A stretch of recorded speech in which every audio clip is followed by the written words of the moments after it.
Yes, thank you. We as a board took an oath to uphold the laws of the state of Florida.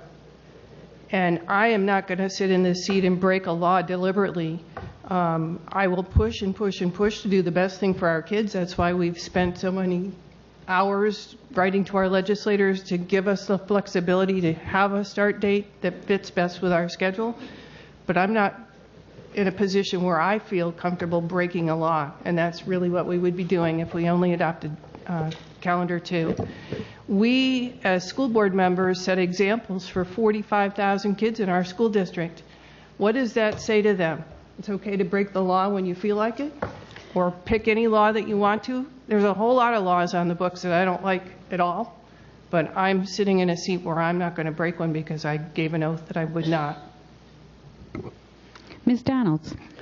I respectfully disagree. I think there are unjust laws. There are thousands of laws on the books that I'm sure each one of us break every day without even knowing it.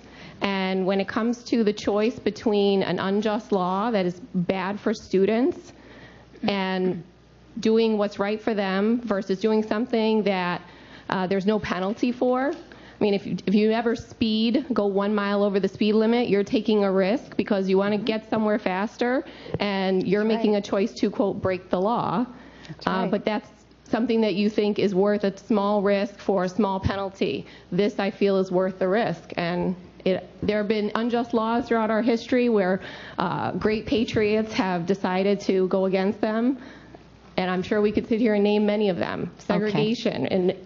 But I don't want to compare it to that, but I don't think it's fair to say that we can't break a law and that we would be violating our oath. I think we need to... I can't counsel... Excuse me. I have a right to speak and finish my thought. I thought you were through. Thank you. You're quite welcome. So you are finished? Yes. Okay. Mr. Fishbane, would you like to speak for a moment, and then I have a few comments? I cannot counsel this board or anyone on it to break the law. We don't know what the penalties are. There could be penalties.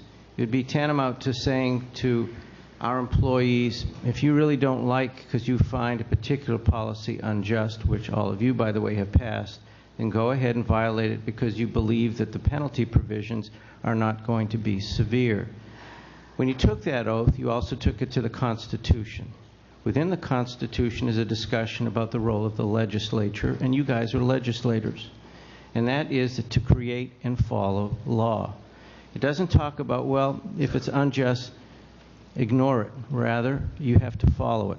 I understand your position, but you now are a fiduciary. You're not a public person who wants to stand up and say, I don't like it, or a person in the community. You're in a different role right now, and you took an oath. So I understand your position, and perhaps it's the position of others, but I must strongly discourage the board from considering breaking the law, even though it appears to be in the best interest of students from your vantage point. That would be my position, and then it's up to you to make that decision.